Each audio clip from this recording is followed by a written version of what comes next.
नमस्कार व्यूअर्स, आपका स्वागत है रेडियो द्वारका में। आज हम आए हुए हैं आर्टेमिस हॉस्पिटल में और मौका है वर्ल्ड स्पाइन डे का। और मेरे साथ हैं डॉक्टर हिमांशु त्यागी। डॉक्टर हिमांशु त्यागी सीनियर कंसल्टेंट हैं स्पाइन सर्जरी एंड ऑर्थोपेडिक्स के।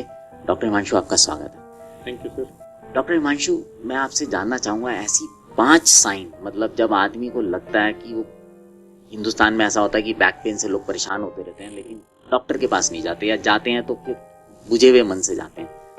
तो ऐसे 5 जो शारीरिक के संकेत हैं जिससे कि डॉक्टर से इमीडिएटली कांटेक्ट करना चाहिए, क्या होंगे? जब हम spine related 5 red flag science या डेंजर साइंस की बात करते हैं तो उसमें सबसे पहला आता है कि जब किसी पेशेंट को पैरालिसिस या वीकनेस शुरू हो रही हो। अगर हाथ या पैर का कोई भाग काम ना कर रहा हो या सुन पड़ रहा हो तब फौरन आपको डॉक्टर को दिखाना चाहिए। दूसरा इंपॉर्टेंट साइन है कि अगर नमनेस या टिंगलिंग हो रही हो या किसी हाथ या पैर के किसी पार्ट के सेंसेशंस जा रहे हो तब भी आपको डॉक्टर को फौरन दिखाना चाहिए।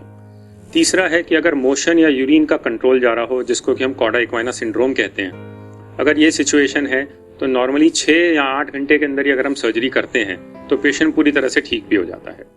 चौथा जरूरी साइन है कि जब बैलेंस जा रहा हो, जैसे अगर किसी को सर्वाइकल स्पाइन में प्रॉब्लम है जिससे कि स्पाइनल कॉर्ड दबरी है, तो चलने में डिफिकल्टी होती है या बार बार गिरने लगते हैं, तब हमें फौरन डॉक्टर को दिखाना चाहिए। हो सकता है सर्जरी की जरूरत पड़े। 5वां साइन है कि अगर किसी को बहुत ज़्यादा नर्व रिलेटेड पेन्स हैं, दवाइयों के बावजूद, फिजियोथेरेपी के बावजूद भी ठीक नहीं हो रहे हैं, तब हमें फौरन डॉक्टर को दिखाना चाहिए।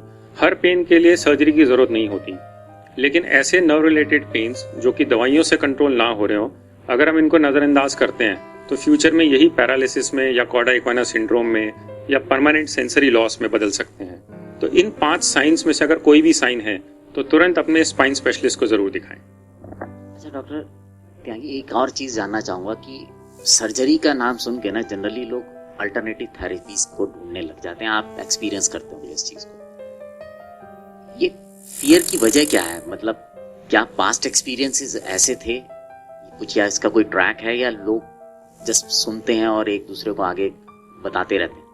देखिए, स्पाइन सर्जरी का नाम सुन के डर लगना लाजमी है, क्योंकि ऑफकोर्स आज से अगर हम 15 साल पहले की बात करें तो स्पाइन सर्जरी के रिजल्ट्स अच्छे नहीं थे और स्पाइन सर्जरी में कॉम्प्लिकेशंस होने के चांसेस रहते ही हैं, क्योंकि हम नर्व्स की सर्जरी कर रहे होते हैं। तो अगर हम पुराने ट्रैक रिकॉर्ड को देखें या वो लोग जिन्होंने की आज से 20 साल पहले सर्जरी कराई हो, उसमें कॉम्प्लिकेशन रेट्स ज़्यादा थे। तो इसलिए अब ये चीज़ आज के समाज में भी पर्कुलेट हो ही जा रही है कि स्पाइन सर्जरी इज रिस्की। लेकिन अगर हम पिछले 7-8 साल की या 10 साल की बात करें तो स्पाइन सर्जरी में काफ़ी एडवांसमेंट हुए हैं। एडवांसमेंट टेक्नोलॉजी में भी हुए हैं और टेक्निक में भी हुए हैं। तो अगर हम टेक्निक और टेक्नोलॉजी को मिला के आगे की तरफ देखें तो आज की डेट में स्पाइन सर्जरी एक बहुत सेफ प्रोसीजर है। मोर ओवर, आज से 20 साल पहले US ट्रेंड सर्जन्स इंडिया में बहुत कम होते थे, लेकिन आज इंडिया में ऑलमोस्ट हर 5वां सर्जन जो है स्पाइन सर्जन, उसने यूरोप या US की कोई ना कोई ट्रेनिंग अटेंड करी होती है, जिससे कि हम उनके स्टैंडर्ड्स पे हैं, at par with Europe and European American standards for surgery.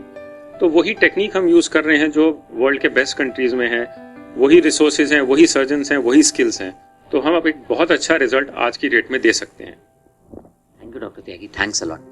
Thank you sir. So viewers, उम्मीद करता हूँ कि ये जो जानकारी डॉक्टर त्यागी ने दी है ये फायदेमंद होगी और आपको जरूरत पड़ने पे इसका लाभ ले सकते हैं। अब आपसे विदा लेते हैं, बने रहें रेडियो द्वारका के साथ।